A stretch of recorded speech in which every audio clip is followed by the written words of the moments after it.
Les Spyder de BRP, c'est comme la crème glacée, ça vient dans plusieurs saveurs. La preuve aujourd'hui, vous allez la voir dans l'essai que Michel a effectué et dont vous allez vous régaler des images dans quelques instants.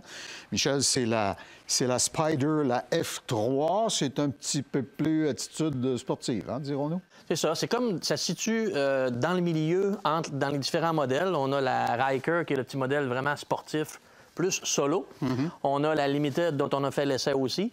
Celle-là, la F3, c'est comme une version un peu plus GT que Touring. D'accord. Donc, même si on a dans la version Limited, en plus, on a un bon équipement. Là. On a un système audio qui fonctionne super bien. On a une suspension à l'air qui s'ajuste. C'est vraiment, vraiment bien. On a de la bagagerie qu'on peut transporter pour faire des petits voyages.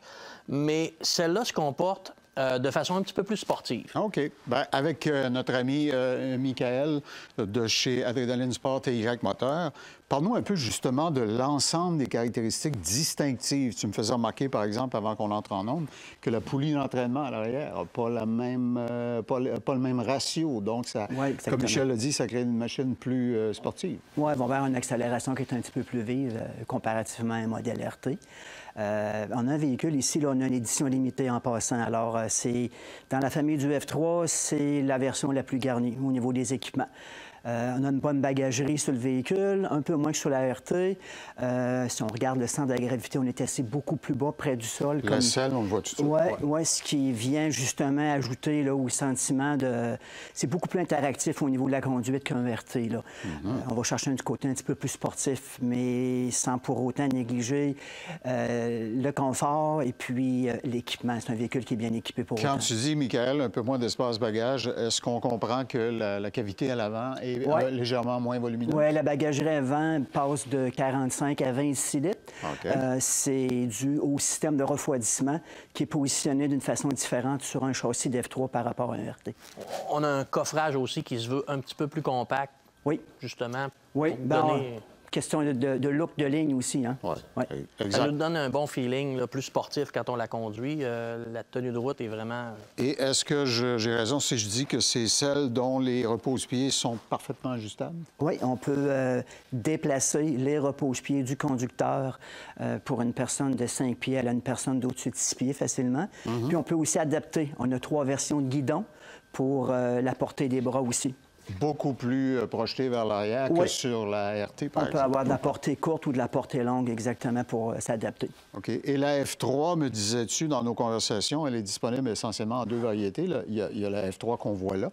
Puis tu en as une T aussi, qui est un peu plus sportive. Oui, sur la même configuration, on a le modèle T. On va, à ce moment-là, avoir le retrait de la valise supérieure arrière.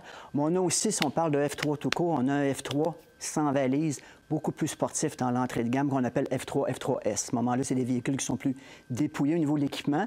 On va chercher une clientèle qui recherche plus quelque chose de purement sportif, pas nécessairement pourvu de commodité au niveau de la bagagerie. J'entends de la poignée un petit peu plus. Oui, exactement. Ce que tu n'as jamais fait, par exemple. Ce que j'ai pas fait, à part avec d'autres modèles. Seulement sur une piste avec un casque, ne tentez pas ça chez vous. Ça nous garde, pilote professionnel, on écrit tout ça dans le bas. Une possibilité pour les gens qui recherchent un créneau plus particulier qu'un autre. C'est certain que si on veut faire du tourisme, on va opter pour la bagagerie, le système de son.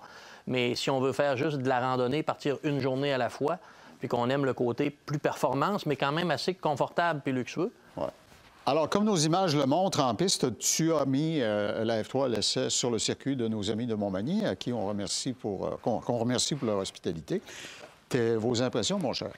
Mes impressions, c'est que effectivement, même si la machine ressemble aux anciens F3 qu'on avait essayés, il y a tout le temps des petites améliorations, des petites mises à jour qui sont faites, des petits détails. C'est certain que comparativement à la RT, parce qu'on a bagage pour bagage, celle-là va avoir une suspension un petit peu plus ferme, un petit peu plus sportive, justement. Étant donné que la machine est aussi un petit peu moins pesante que la RT, on a des performances puis un ratio, justement, de commandement. On a des performances qui sont plus, je dirais, agréables.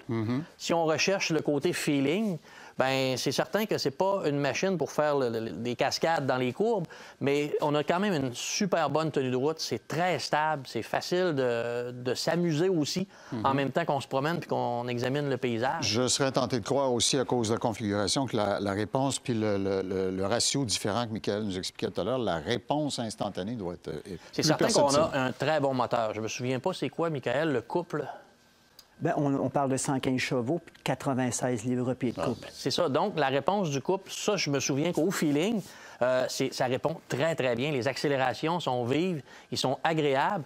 Par contre, si on veut la conduire dans un mode qui est beaucoup plus tourisme, beaucoup plus smooth, il y a des mappings différents, ça le fait, puis ça le fait très bien. Ça s'adapte à notre façon, à notre style de conduite. Moi, je me verrais amener ma copine puis faire des randonnées dans un mode plus tranquille. Puis aussitôt que je me retrouve tout seul, bien, je la mets dans un mode plus sportif puis je m'amuse plus dynamiquement. Alors, tu es pas mal convaincant, mais si vous voulez vous convaincre, vous pouvez aller l'essayer chez les collègues de Michael Brigeo dans le groupe Adrénaline Sport et Y Moteur. Plusieurs adresses pour le faire. Oui, exactement. On est bien représenté 6 points de vente dans la région de Québec. On a 2 points de vente du côté de la Rive-Nord. On est à Clermont, dans Charlevoix. Le méga-centre à Québec, Adrénaline Sport sur le boulevard Amel. Du côté de la Rive-Sud, on est à Saint-Georges-en-Beauce, Adrénaline Sport. On est à Montmagny, Adrénaline Sport Montmagny. Et les 2 TY moteurs de Saint-Raphaël-en-Bellechasse et Saint-Jean-Chrysostome-Lévis. Vous pourrez presque faire la tournée de tous les TY moteurs et Adrénaline Sport la première journée avec votre supérieur. Vous dites, regarde ce que j'ai, garde mon nouveau joujou.